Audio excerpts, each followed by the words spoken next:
Pero sin embargo, una madre que no tenga nada por lo que pedir perdón porque trató de hacerlo mejor, capaz que tratando de hacerlo mejor, no hizo lo mejor, ¿verdad?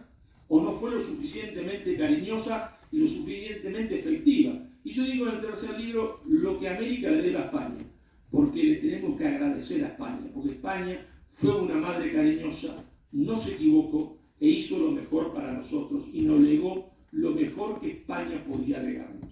Por eso termina la trilogía y entonces tiene un sentido los tres nombres que fueron elegidos desde un principio antes que los libros estuviesen escritos.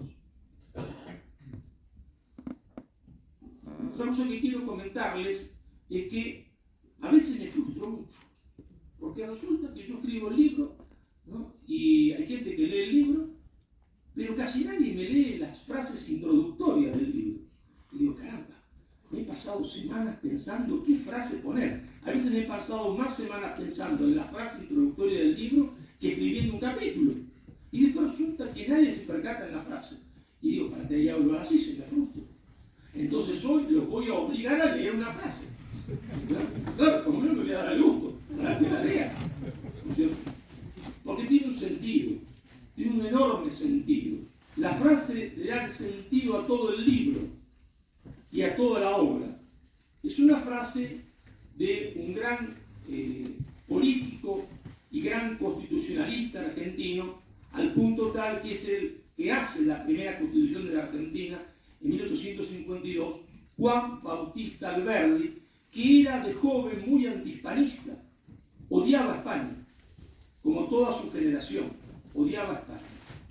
De hecho, se reunía con un personaje que se llamó Echeverría en los cafés de Buenos Aires para ver qué lengua se iba a adoptar, porque el rechazo a España era de tal naturaleza que querían adoptar como lengua el inglés o el francés.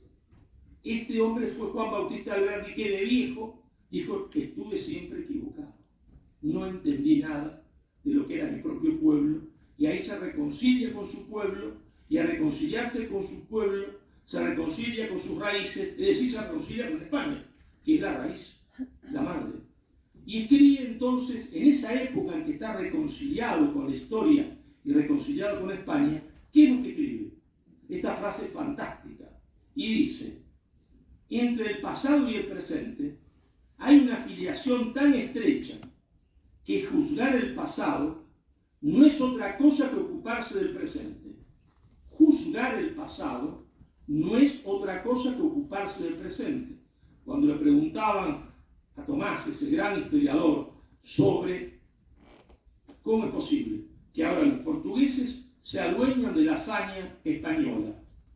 Porque ahora lo que reina es el buenismo estúpido, de creer que en la historia no hay enemigos, que no hay competidores, que la historia está conformada por ángeles. No, mire, la historia no está conformada por ángeles. Ángeles, demonios, más o menos, está al mismo tiempo una persona y la otra, una nación y la otra. Y en ese momento España competía con Portugal, como después va a ser enemiga, se entiende, de Inglaterra, e Inglaterra enemiga de España. Es así, esa es la historia, amigo-enemigo. ¿no? Y en ese momento también Portugal era enemigo. ¿no? Y entonces la hazaña que fue mucho más importante que llegar a la Luna, porque llegar a la Luna en comparación de lo que hizo Elcano fue muy fácil, porque se sabía cómo ir y cómo volver, se sabía dónde se iba y cómo se volvía. Y estos hombres no sabían. En ningún momento los que fueron a la Luna estaban tan seguros de que iban a morir como los que llegaron, se entiende, a España dando la vuelta al mundo, que estaban seguros de que iban a morir y solo un milagro hizo que llegasen. Por eso dice, entre el pasado y el presente hay una filiación tan estrecha que juzgar el pasado no es otra cosa que ocuparse del presente. Si así no fuera, la historia no tendría interés ni objeto. Falsificad el sentido de la historia y pervertís por el hecho toda la política. Y esta es la frase que quiero que ustedes se graben en su cerebro y en su corazón. La falsa historia es el origen de la falsa política. La falsa historia es el origen de la falsa política. De la falsa política que hoy sufrimos en Hispanoamérica, sufrimos en España. La falsa historia es el origen de la falsa política. La historia no es otra cosa que la política que fue. Y la política es historia en construcción. Cuando uno entiende esto, entonces se decide a ser protagonista de la historia. Es protagonista de la historia, no solo sujeto pasivo de la historia, para que otros hagan, se entiende, la historia y nos lleven por el camino que ellos quieren llevarnos a partir de que han falsificado la historia.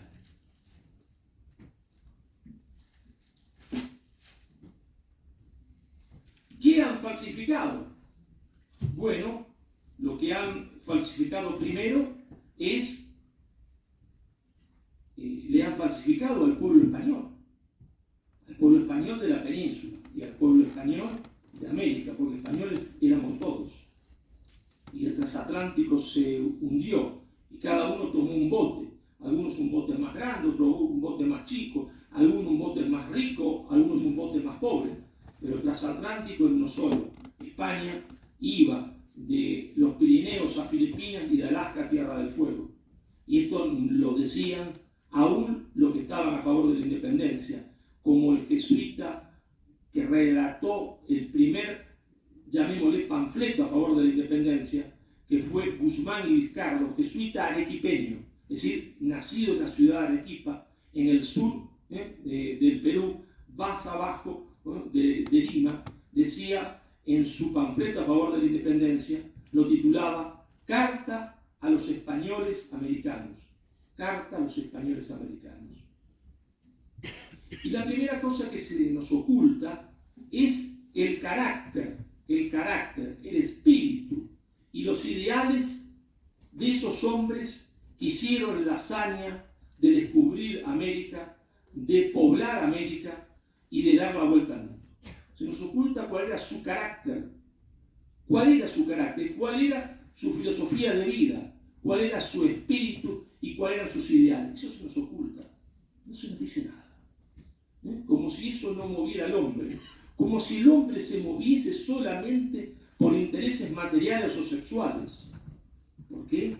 Porque todo el mundo occidental fue infectado por el pensamiento de Marx y el pensamiento de Freud, que hizo aún a los hombres liberales o de derecha o conservadores creer que la historia está determinada por las cuestiones materiales o sexuales. Marx y Freud. O una combinación de armas, como después va a tomar Foucault en París. ¿Y cuál era el origen de esos hombres? ¿Cómo estaba formado el carácter de esos hombres? Bueno, ahí tiene que ver, y no puede explicarse eso sin la ciudad de León, por ejemplo. ¿Está? Explicando la ciudad de León, podríamos entender el carácter de esos hombres. ¿Por qué? Porque tenemos que mencionar, estamos acá en León, y uno no podría no mencionarlo, a San Marcelo de la Victoria, a San Isidoro de Sevilla y a Guzmán el Bueno. Si uno pone estos tres hombres juntos, comprenderá el carácter que formó a esos hombres que fueron a América y dieron la vuelta al mundo. San Marcelo de la Victoria tiene que ver, se entiende, con Roma, tiene que ver con la llegada de Roma a la península, que la incorpora como provincia, tal cual como España era en América. Porque así como Roma hizo España, España hizo América. ¿No? Porque la península, España le dio a Roma tres emperadores. No era una colonia, ¿no? La colonia no da emperadores, tres emperadores. Pero ahí está San Marcelo, que es, ¿se entiende?, un soldado romano, por lo que implica ser un soldado romano, y el carácter del soldado. Esta ciudad nace, se entiende, porque es un fuerte romano, ¿no? Está la muralla de Roma.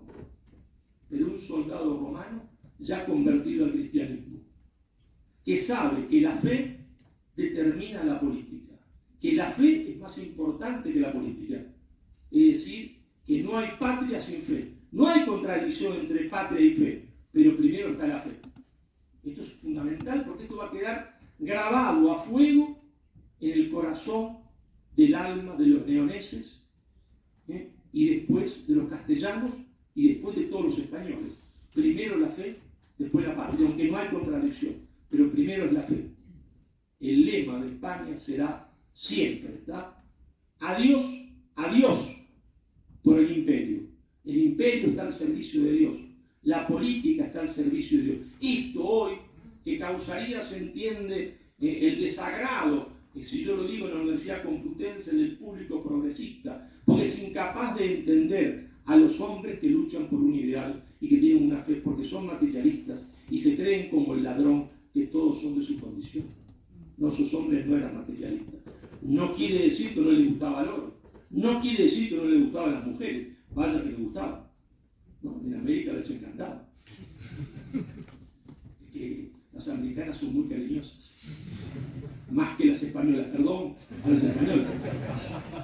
Pero las americanas eran más cariñosas y son más cariñosas. Y ahí hemos tenido algunos problemas. Me contaba el otro día el primer hombre en Salta en la década del 80 mandar españoles a Colombia en Telefónica, que mandaron 12, y los 12 casados, pero 4 no volvieron. Y las mujeres de acá de Sevilla, más al sur, lo buscaban para matarlo al gerente de Telefónica española. Bueno, algo de culpa también tendrán ellos, ¿eh? Pero chistes al margen, San Marcelo nos muestra, se entiende, eso que va a ser el espíritu español. Así que hay que rendir culto primero a la política y después a la fe. No, primero la fe. La espada y que me maten. Y yo soy mártir. Pero el segundo hombre representativo de León, aunque no es leonés, ¿quién es? Bueno, es San Isidoro de Sevilla. Es San Isidoro de Sevilla. El hombre, se entiende, que va a unir, al invasor visigodo, ¿está? A reconciliar al invasor visigodo con la población romana hispánica, para hacerlos un solo pueblo, pero un solo pueblo hispano-romano, porque los visigodos no impusieron su lengua, sino nosotros estaríamos hoy hablando un dialecto del alemán, no. Ni impusieron la religión que ellos habían traído, que era el arrianismo, no. Tuvieron que hacerse católicos, tuvieron que aceptar la lengua que después va a ser el español, ¿verdad? Para conformar un mismo pueblo con los hispanos romanos. Y ese es el gran Isidoro, fundador de España. España existía, ya existía. ¿Cómo que no existe España? No existe España hasta 1812. Pero no me haga usted reír. No me que hablan todos de España, en las naos se están muriendo y quieren volver a España y sueñan con España. ¿Cómo España no existe? Van a América y le ponen esto el nombre de la isla española, sueñan con volver a España. Pero resulta que ahora España no existe hasta 1802. Ah, bueno, señores, están falsificando la historia. Están falsificando la historia y el origen de la mala política es justamente la falsa historia. La están falsificando delante de ustedes y ustedes permiten que se la falsifiquen a sus hijos y a sus nietos. ¡Rebélense! Y el tercer hombre es Guzmán el Bueno, que conforma el carácter de esos hombres, porque el carácter de esos hombres no era, se entiende, un carácter que se expresaba solamente en los discursos como hago yo. Yo soy muy valiente en los discursos, pero ¿será Marcelo tan valiente si alguna vez tiene que arriesgar su vida y dar su pellejo por lo que defiende? Eso está por verse. No sabemos cómo se comportará Marcelo. No lo sabemos.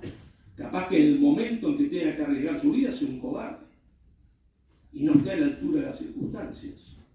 Guzmán el Bueno estuvo a la altura de las circunstancias. Capturan a su hijo y le dicen: si no entregas la fortaleza lo matamos, y le tira el cuchillo.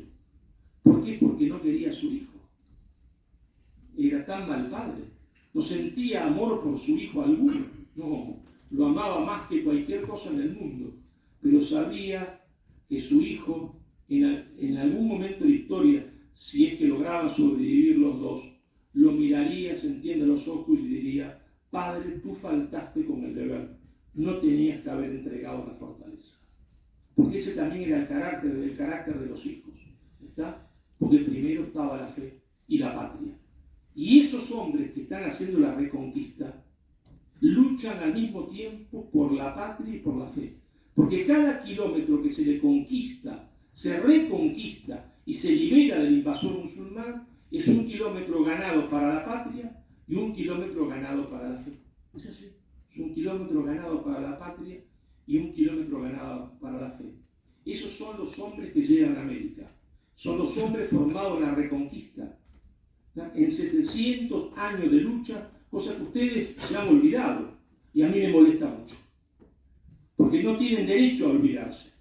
No tienen ningún derecho a olvidarse de esos hombres que dieron la vida para que ustedes estén hoy acá. Porque esto fue conquistado con sangre, ¿eh? Y mucha sangre. Y cada metro fue conquistado con sangre. Es mentira lo de la convivencia, absolutamente mentira. Claro que hubo convivencia, claro que hubo años de paz. Porque no se puede guerrear permanentemente porque se acaban las fuerzas. Pero había la decisión de expulsar al invasor de la tierra que pertenecía a los españoles. Esos hombres van a América con el mismo espíritu que están, se entiende, en España, que han hecho la Reconquista. Con el mismo espíritu. ¿Quiere decir que no eran pecadores? Ah, caramba, ¿cómo vamos a decir que no eran pecadores? Sería creer que era un pueblo de ángeles. Quiere decir que no cometieron pecado. ¿Cómo no van a cometer pecados? Si cuando los españoles pecan en grande, ¿verdad? Y no chico, claro, porque una cosa se entiende es engañar a su mujer con una, y otra cosa es engañarla, como se llama en Paraguay, con 14 o con 15. Claro, porque se casaron en Paraguay, se ríe la señora, se casaron con 15, se entiende, o 20 guaraníes. Y bueno, sí, porque si no se los comían los guaraníes, pues ellos descubrieron que los guaraníes eran antropófagos y que si uno no se casaba con 15 o 20, se los comían, pues si uno se casaba con 15 o 20, era cuñado, se llamaba entre todos, y entonces los guaraníes no lo comían. Y por eso cuando se enteraron en España y dijeron, hay que suspender eso es el paraíso de Mahoma, ¿qué es eso? ¿Verdad? Bueno, ahí mandaron, se entiende, a varios. Mandaban un cura, y el cura decía, no, esto está muy bien, bautizo a todos, y también me comen a mí. Entonces iba el tipo a misa con las 12 esposas y los 30 y pico hijos. Mandaron a un obispo, y el obispo hizo lo mismo. Manda a Carlos I a la Núñez Cabeza de Vaca, ¿no? Y Cabeza de Vaca, la primera noche lo ponen preso, hacen un barco y lo mandan de vuelta para España. Acá. Entonces Carlos V, que era muy dictador, dicen los progresistas, que era un tirano, decide Carlos V, eso tiene también que ver con el León, con la tradición que nace el León, con la tradición democrática y parlamentaria, porque el parlamentarismo y la democracia no la inventaron los anglosajones, el parlamentarismo y la democracia la inventamos nosotros, era parte del espíritu español que estaba mezclado y que venía de Grecia, que había inventado la democracia y de la tradición visigoda. Y entonces Carlos dice, mira, hagan lo que quieran, cásense con 20, con 30, pero disimulen un poco. Lo único que les pido, que ustedes ya no les voy a mandar más ningún gobernador, elijan gobernador ustedes, y le dice, elijan gobernador, cada hombre un voto, cada hombre un voto. También les pido que no lo hagan con mucho ruido, bullicio, háganlo con tranquilidad, no se peleen mucho, cada hombre un voto. Pero ese espíritu del parlamentarismo, la democracia, que está inserto de la verdadera democracia, está inserto en el espíritu español, nace en España, no en el mundo anglosajón. Y por eso, como relataba Tomás, ¿está? En la verdadera democracia hay alguien que conduce, que toma la responsabilidad de dirigir el barco, pero hay un momento en que dice, bueno, muchachos, ahora vamos a votar, porque acá está en juego la vida de todos. Yo los voy a conducir a donde ustedes me digan, tomo la responsabilidad de conducirlos, no me hago el tuerto. Pero votemos qué hacemos.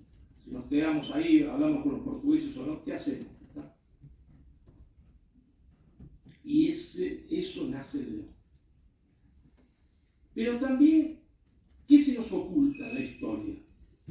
¿Qué se nos oculta a ustedes de este lado del charco y nosotros del otro lado del charco? No solo se nos oculta el espíritu de esos hombres, presentándolos como hombres ambiciosos que solo les interesaba el oro, hacerse ricos. Eso es lo que se nos dice. Así, solo se les interesaba hacerse ricos. ¿Y por qué cuando Cortés ya era rico? Ya era absolutamente rico y famoso. ¿Qué más puede pretender un hombre que tener fama, gloria y dinero, si es materialista? Cortés tiene todo. Tiene gloria, fama y dinero. Ya ha dejado a su hijo, que es un mestizo, a Cortés Malitzín con doña Marina, el título más importante que puede dejarle, el caballero de la Orden de Santiago. No hay cosa más importante en España. Ya el famoso rico tiene gloria, tanta gloria tiene que Carlos le teme. Carlos teme, porque dice, y si un día se le ocurre decir que no me obedece, no entendía Carlos a Cortés. No entendía que Cortés era un español. No entendía eso porque él no era un español. No entendía que un español era leal hasta la muerte y que nunca iba a traicionar a su rey. Él no era español. Se españoliza, que es otra cosa, gracias a Dios, y admira al pueblo español. Pero entonces desconfía de Cortés. Cortés no lo iba a traicionar nunca, pero lo relega Carlos. Pero ella era rico, famoso y viejo. ¿Qué mejor que dedicarse a descansar, a disfrutar del dinero y de la gloria? No. Cortés va a jugar toda su fortuna, para participar de la expedición de Argel. Porque para ellos la reconquista no había terminado. Porque la reconquista era reconquistar todos aquellos territorios que los maometanos habían conquistado por la fuerza desde Jerusalén hasta el norte de África. Y entonces se empeña toda su fortuna, toda, completa, se la juega toda para ir a Argel.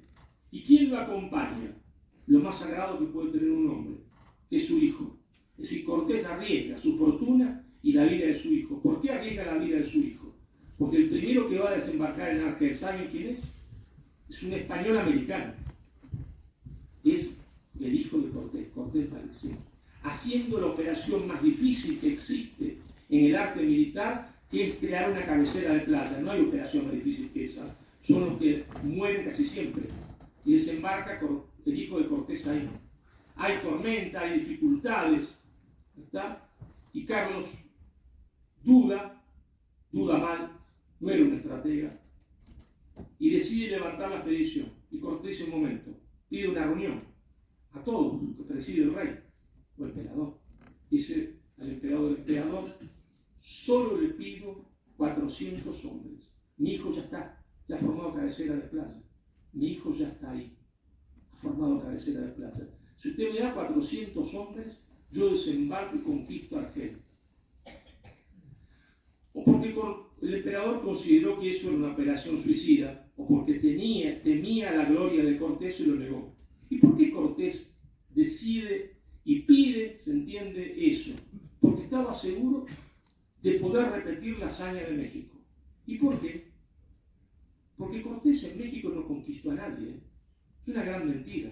Mentira se entiende de la clase política mexicana después de la independencia, porque si hay un país donde se ha falsificado la historia, en Argentina se ha falsificado y mucho, en Chile se ha falsificado y mucho, en Ecuador se ha falsificado y mucho la historia. Pero si hay un país donde la historia está falsificada hasta los huesos, es México. Es México. Porque cuando Cortés desembarca en México, está con 4 arcabuces viejos y 4 caballos que no servían para nada, porque los indios a los 4 días lo abrieron y tiraron sus animalitos como cualquier otro. ¿Con qué se encuentra? Se encuentra que hay un imperialismo antropófago. ¿Está? El imperialismo de los aztecas, que hacía sus rayos a la luna y a las estrellas, y traía el día, pero al caer la tarde moría. Y solo podía ser revivido si los aztecas, el pueblo del sol, ofrecían a su Dios sangre humana, la sustancia de la vida. Para ello, sacrificaban cada año en la pirámide de Tenochtitlán a 20.000 prisioneros pertenecientes a los pueblos que habían conquistado. Y dice Juan Zorrilla de San Martín, el ritual de los sacrificios aztecas abarcaba todo el año litúrgico. El primer mes del año comenzaba en el segundo día del mes de febrero. En este mes mataban muchos niños, sacrificándolos en muchos lugares, en la cumbre de los montes, sacándoles los corazones a honra de los dioses del agua, para que le diesen abundante lluvia. A los niños que mataban, componíanlo con muchos atravíos para llevarlos al sacrificio. Cuando llevaban los niños a matar, lloraban y echaban lágrimas. Y cuanto más lágrimas echaban, más alegrábanse los que lo llevaban, porque tomaban pronóstico que había de tener muchas aguas en aquel año. Prescott, historiador pro-azteca, dice que mataban 20.000 personas por año. Pero Prescott mismo dice, no me atrevo a decir que la cifra de 150.000 dada por otros historiadores sea falsa. Tomen ustedes noción de lo que significa matar 20.000. No tomemos la cifra más alta de 150.000. En un universo de 4 millones de personas. De 4 millones de personas. ¿No era mejor la situación en lo que hoy llamamos Colombia, Venezuela y Ecuador? No. En Centroamérica no era mejor. Lo que se nos oculta es que América no era un paraíso, el Edén perdido, y que no existió nunca el mito, por eso es un mito, el mito del buen salvaje, creado de las casas y después fomentado por Rousseau, Jean-Jacques Rousseau, enemigo de España. No existió nunca ese paraíso. No estábamos nosotros los americanos, desnudos haciendo el amor libre, qué bonito, con tantas mujeres. No estábamos desnudos haciendo el amor libre cuando se nos ocurría, disfrutando del sexo y comiendo mango. Nos estábamos comiendo unos a otros, porque lo que reinaba era el canibalismo y la antropofagia. También dentro de los guaraníes, que nunca lograron conformar un estado ni una sola nación y que se peleaban tribu contra tribu de guaraníes y se comían entre ellos. Y en Colombia, donde los pijaos se comían a los chichas. Cierto es que en el Perú, en el imperio incaico, no había antropofagia y los incas, horrorizados de la antropofagia, combatían a los guaraníes. Pero esa es la prueba de que antropofagia existía, porque ahora los progresistas dicen es mentira que existía antropofagia, ¿bien? Entonces, ¿por qué se entiende? Los incas decían que existía y combatían a los guaraníes y los consideraban salvajes que se comían unos a otros. Pero si bien los incas tenían ese aspecto positivo que les daba un derecho que los otros no tenían, habían constituido un estado totalitario de tal naturaleza que el estado totalitario se entiende de la Unión Soviética, parece, se entiende un tricolito, un poroto, ¿no? Una judía verde. Era un estado totalitario como jamás se ha visto. Esa es la verdad. Donde un pueblo minoritario que era el quichua había dominado y sometido a los otros pueblos, como los huancas.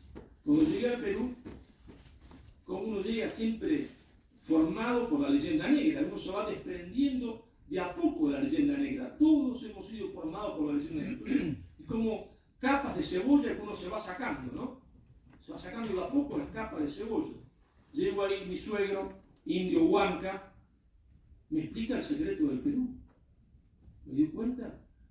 Odiaba, se entiende, los quichuas, claro, porque era un indio huanca. Porque los quichuas habían aniquilado y tratado de aniquilar a los huancas, y los huancas habían resistido. ¿Está? ¿Saben qué hacían los quichuas, los incas, con los que se resistían? Hacían con los cuerpos tambores de piel humana, tambores de piel humana, y con la cabeza, con el cráneo, limpiaban bien, para que si le diesen, se entiende, para tomar chicha, que es la bebida del lugar hecha con maíz fermentado, para que los vencidos, los hijos, vieran que estaban tomando chicha en el cráneo de su padre, y que ahí estaba su padre convertido en un tambor humano, para que jamás nadie se atreviese a rebelarse. Esa es la verdad. Por eso se entiende, esos españoles que fueron al Perú pudieron matarse uno contra otro, ¿sí? Porque eran hombres y pecadores, Pizarro contra Almagro, y ahí se peleaban, se pudieron matar entre ellos porque había una cortina, en este caso no de hierro, sino de piedra hecha, se entiende, por los huancas, que los protegían de cualquier ataque de los quechuas. Pero a su vez, porque los quechuas también apoyaron a Pizarro, tuvo más apoyo Pizarro que Cortés. ¿Por qué? Porque Pizarro también encontró apoyo en la mitad, se entiende, en la mitad de la dirigencia quechua, que estaba harta del usurpador Atahualpa. Pero se nos dice que mató, se entiende, Pizarro a Atahualpa injustamente. Ahí anda un renegado andaluz enseñando, se entiende, en la Facultad de Barcelona falsedades. Creyendo porque hace un libro y pone los partes de guerra para ver la crueldad, se entiende, de los soldados españoles. Pero usted no sea ridículo.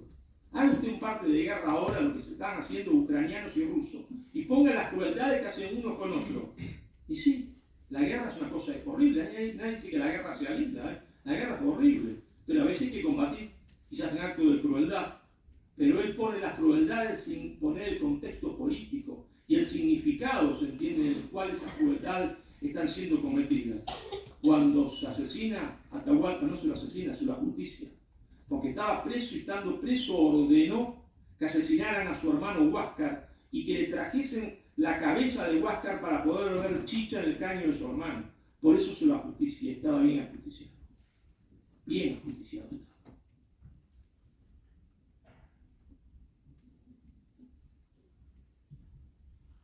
América era un infierno. América era un infierno. Esa es la realidad. No hace falta hacer una leyenda rosa para defender a España, ni inventar nada. Porque el dato histórico mata el relato. Por ahí andan otros acusándome de que hago leyenda rosa. Porque ellos no pueden entender, porque son egoístas, porque son materialistas, porque no tienen principios y no tienen valores, que ese español que está ahí tenía principios y valores aunque pecase. Porque el ladrón cree que son todos su condición.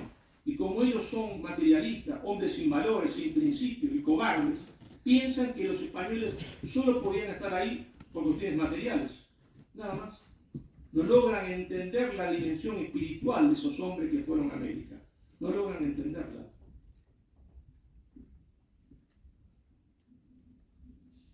Acá me avisan que tengo que irme. Están locos. Es lo mejor de los relatos. Esos hombres eran hombres y por lo tanto cometían errores, pero eran hombres con un espíritu. Yo me acuerdo siempre, vamos a hablar que me están echando. Y eso que son amigos míos. Fíjense si tuviese la complutense, ¿no? A la mitad mejor. Yo me acuerdo de una película que vi cuando tenía 14 años y me impresionó. Me impresionó la película. Porque era toda la película a un hombre que lo estaban juzgando por el asesinato de otro hombre, ¿no? Y por el tipo estaba bien en el banquillo de los acusados, como está España. Hoy España está en el banquillo de los acusados. Y entonces pasaban el fiscal testigos y testigos que decían que había matado, masacrado, asesino. Joder, a este al final lo van a terminar ahorcando, como dicen los yanquis, ¿no? Es un asesino bárbaro. 3 minutos últimos de la película, ¿no? Se ve que el abogado, esa película norteamericana, vieron que el abogado va a hablar ahí con el juez. Uno no sabe qué están diciendo, uno le muestra la película, ¿no? Se acerca y habla con el juez. Y entonces el juez le dice que sí. Entonces el abogado se aleja, levanta la mano y dice que pase el muerto. Y entra el muerto. Y habían pasado 100 testigos antes diciendo que lo habían matado. Que pase el muerto estaba vivo. Bueno, el muerto está vivo. ¿Cómo podemos demostrarlo, señores? Podemos demostrarlo porque en la última, sí, España fue a América a robar. Y para eso mató y asesinó y sojuzgó. Y se quedó ahí 200 años sojuzgando a los pueblos originarios, mal llamados pueblos originarios indios, porque son originarios de Siberia. Si fue así, entonces en la primera de cambio, cuando el poder del Imperio Español fuese menor, las masas indígenas tendrían que haberse sublevado contra España. Pero en 1824, cuando se produce la última batalla, la batalla de Ayacucho, hay dos bandos. El bando llamado independentista y el bando llamado realista.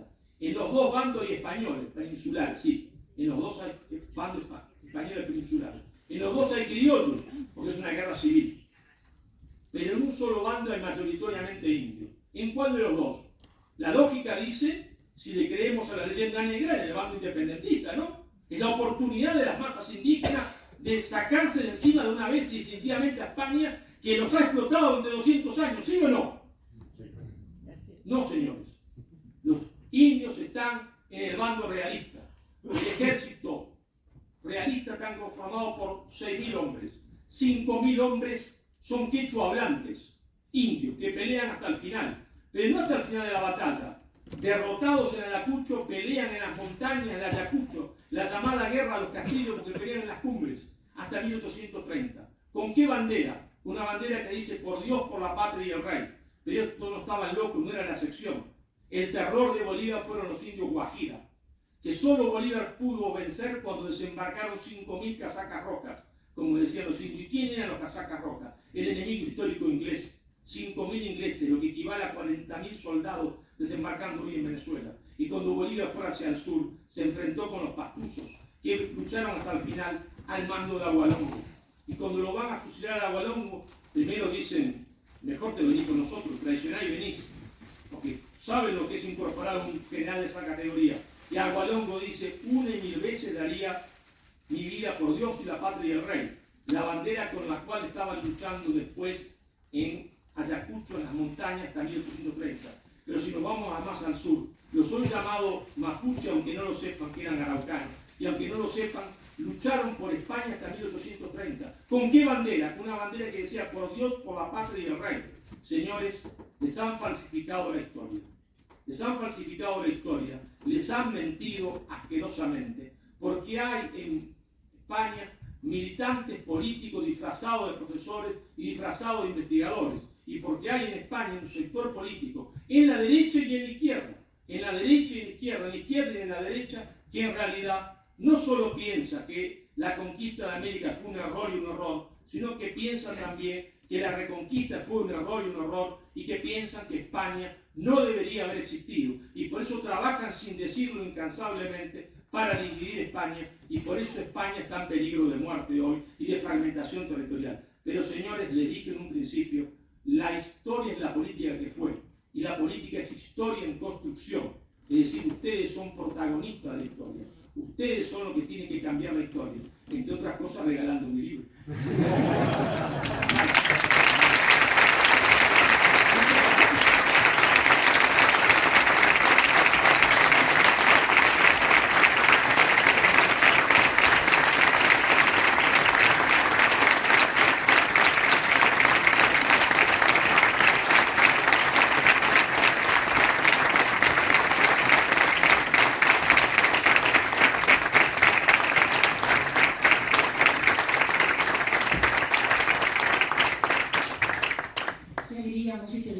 Pero lo que pasa es que la sala tiene un horario. Y las preguntas suelen ser muy nutritivas. Así que si hay preguntas, una manera también de continuar oyendo a Marcelo. A y media volveré a pararles.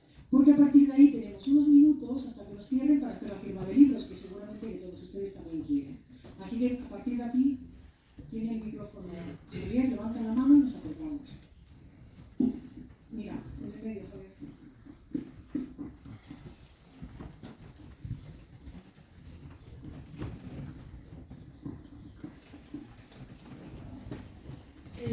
Hola, bueno, me llamo Esteban y el otro es una pregunta sobre qué opina sobre un tema que vi el otro día en YouTube, que decía que Maduro diciendo que el Imperio Español crucificó a Jesucristo.